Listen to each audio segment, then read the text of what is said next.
Have you ever thought, is this it or can I do more? Have you ever felt like there's something missing? Are you looking for a more upbeat and fast paced work environment where you don't know what tomorrow will hold, at least when you walk into the door?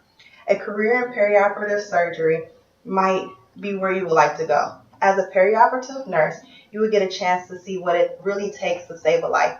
You would be able to work side by side with the surgeons and the whole surgical team in that specific case. At the end of this, you will be able to identify the education you need to be successful, what it really takes to be a perioperative nurse, and we will take a little look to see what other nurses are in the surgical room as well.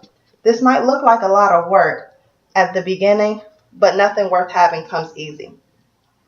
Every career worth having comes with the work, and it's a little bit harder to achieve. Going to college for nursing, you must first start as a health science major. Once you achieve the prerequisites in that field, you can apply to a nursing program at the school that you're attending. Once you apply and you get accepted into the program, it'll take about 2 to 3 more years to actually get done with your program. After you have completed and achieved your BSN, which is your Bachelor's of Science in Nursing, you will need to pass your NCLEX for your RN. The NCLEX is the test that you need to become a registered nurse. And also, this test allows you to practice at the hospital of your choice. Seems like it'll take forever, but these are the first steps that you need to achieve your goal of becoming a perioperative nurse. Perioperative nursing is not your traditional. Perioperative nurses have not traditionally been seen in the critical patient experience. After all, many or most of their patients are asleep or sedated during their encounters with the care team. Perioperative nurses care comes before and during the surgery.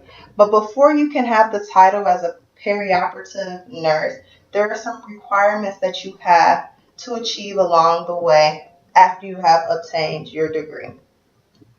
You must first get some experience in a fast-paced work environment, such as an emergency room department or in the intensive care in the hospital of your choice.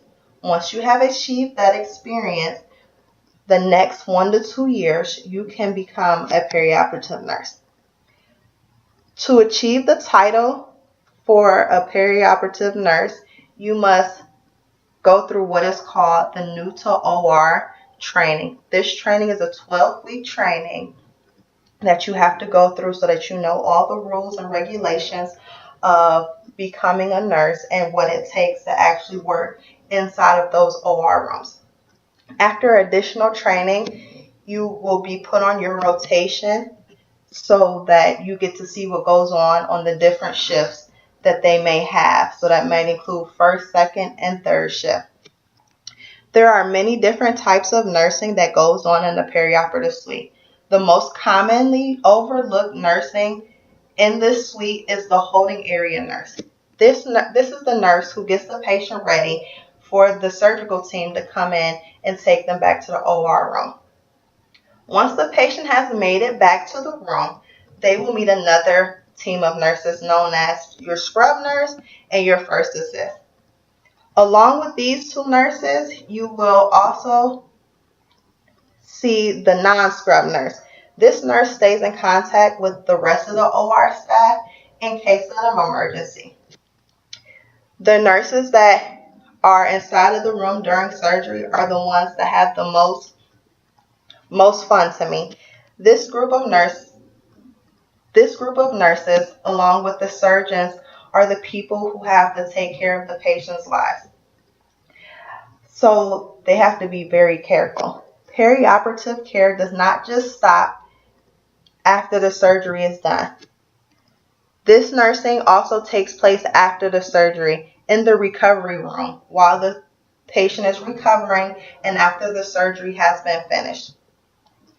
So there are a couple different openings and positions that are inside of the perioperative suite. You would just have to see which one you would be able to stomach the best. Perioperative nursing is the backbone to the operating room. Without these nurses, the OR would not be as organized as it is today. These nurses are not always hands-on either. They're also have to take care of the charts of the patients and the family members to keep them updated on what is going on in the surgery. Perioperative nurses usually stay in this field for years because they enjoy being able to save a life when they can. Not to say that this type of nursing is always raised a rainbow. You will have your days when you're not going to be able to save that life. But you have to know that deep inside, you did everything that you could to give that person a fighting chance. I hope that at the end of this, you have a better understanding of the education needed to be successful as a perioperative nurse, what it really takes to become a perioperative nurse, and I hope that you got a better understanding of the different positions that are available with being a perioperative nurse. This is where I would like to take my nursing career, but I'll just take it a couple steps further into another branch of nursing, which is a CRNA, which is a Certified Registered Nurse Anesthetist. But this takes a lot more time to achieve than the couple of years that I've explained today. Thank you.